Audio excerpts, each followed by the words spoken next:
Each year, our graduating class has the opportunities to select a student speaker.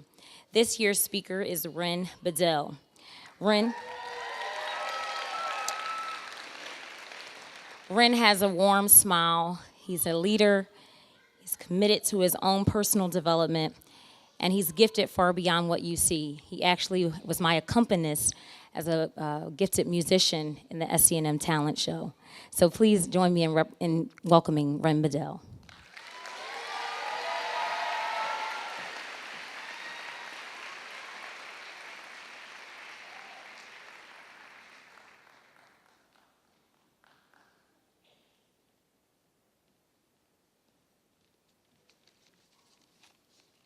Congratulations, doctors.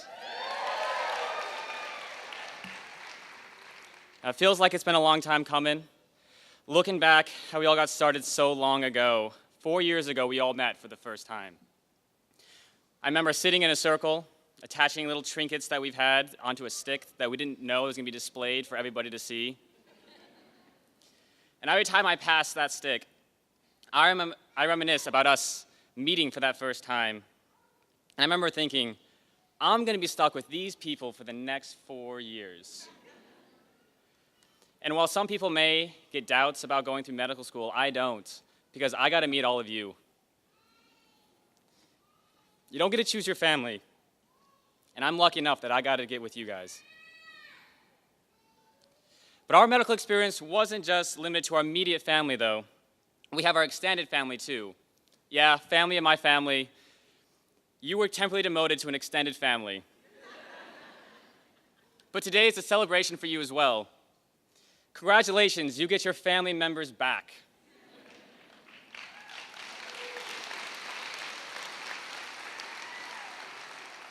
Yes, we'll be finally back in your lives. We'll be spending time with you, helping out with chores. We'll stop forgetting your birthday. Of course, this doesn't start until after boards and 6 months rest after that. But then we're all yours. So I want to thank the families for being so supportive. These 4 years were tough on us, but I'm sure they were tough on all of you as well. And without you, we wouldn't be here today. So I know your hands are tired, but let's give another applause to the family.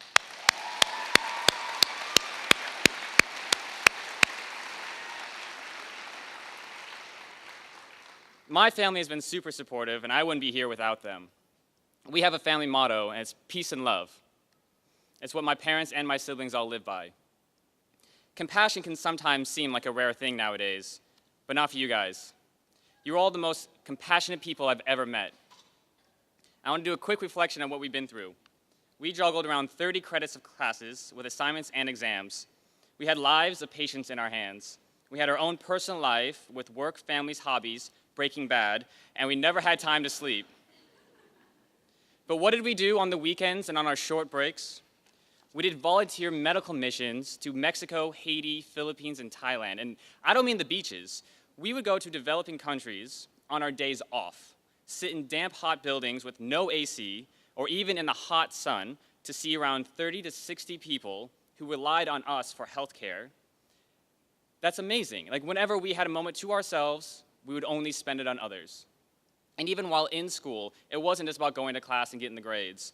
We all headed clubs and did tutoring to further the learning of our peers. You're all incredibly compassionate, and I love you all so much, and I'm constantly inspired by you every day. But now that we're done with medical school, what are we going to do now? You're no longer stuck in a program that you have to follow. You're no longer stuck into schedules. You're no longer in, let's say, a Shakespearean play where you just follow the lines that many other people have already said, and you're just waiting for your bouquet of flowers at the end. No. You're free of that. You can step free of the line and do whatever you choose to do. You're going to choose your own adventure book. And now, yes, you can do whatever you want to do. And what are you going to choose? Are you going to save the Princess Patella from the inflamed dragon with your mighty steel Lido and your heroic sword Prolo? Or are you going to discover the secret kale garden? It's up to you. The choice is endless, and it can seem scary. How are we going to survive this big bad world when we've been stuck in this naturopathic bubble for the last 4 years? How are we going to survive? The same way we survived medical school. We stick together. We support each other like a family would. You should never feel like you're doing this alone. We'll always be together even though we're not in school, and we're not going to let the peace and love die away. We made it this far together, we'll make it the rest of the careers together. We're going to be the most successful and influential naturopathic doctors this world has seen.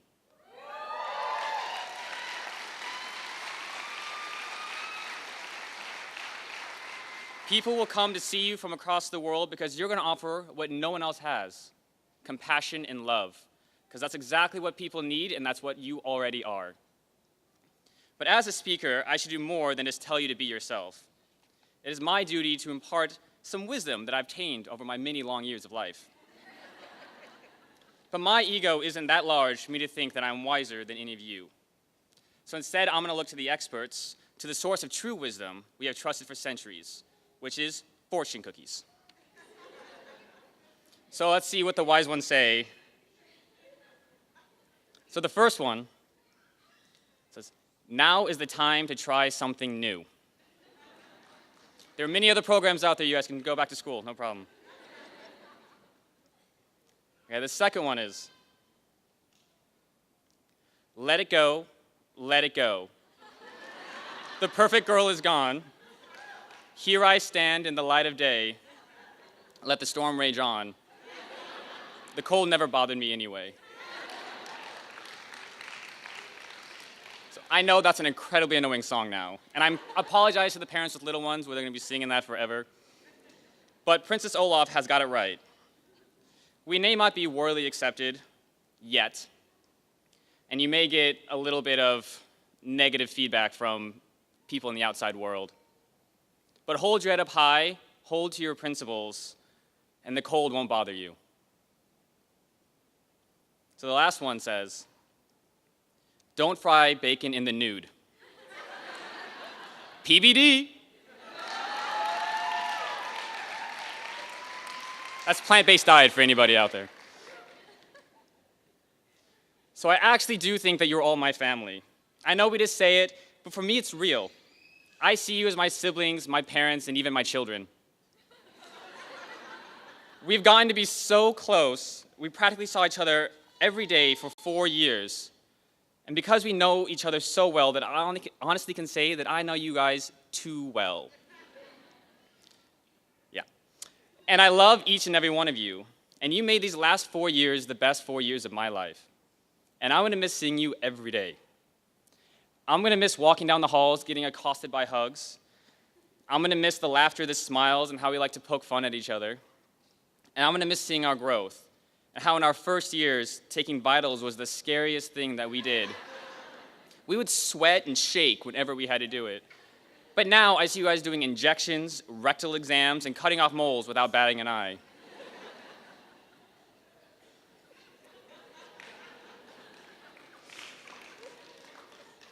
And I feel it's amazing how well we got along.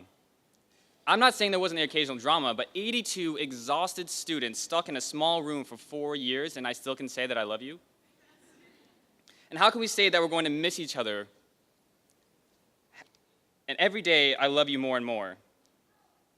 And we've seen each other on our best days and our worst days, and we still love each other on the days that we didn't get enough sleep, the days we're having a panic attack over an exam, and we loved each other even on the days that we couldn't be bothered to shower.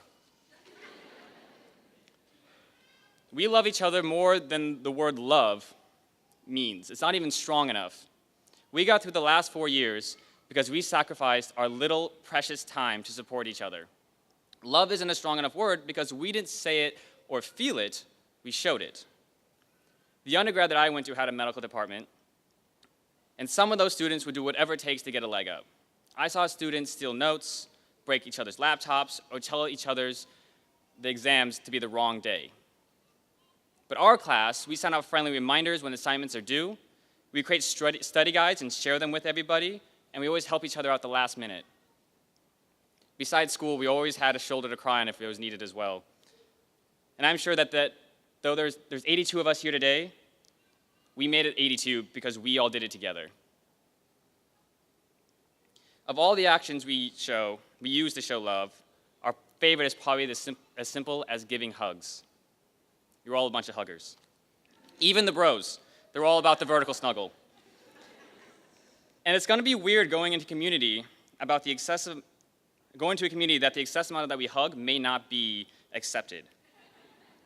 But luckily, a classmate demonstrated me a way to hug people who don't like hugs. And what you do is when you hug them, you hook their head behind their head so they can't get away. So if you're hugging a hugophobic, that's what you do.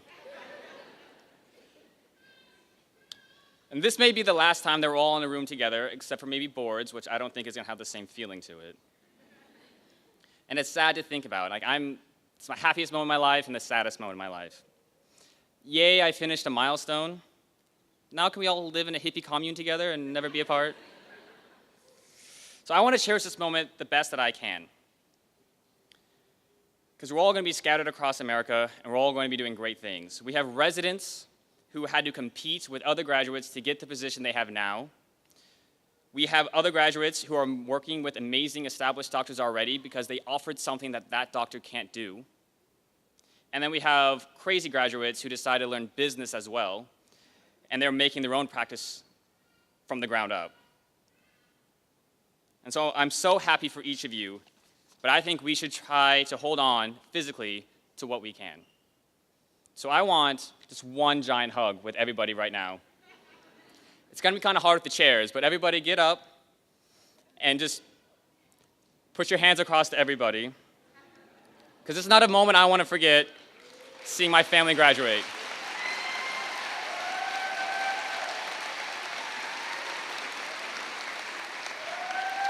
Thank you.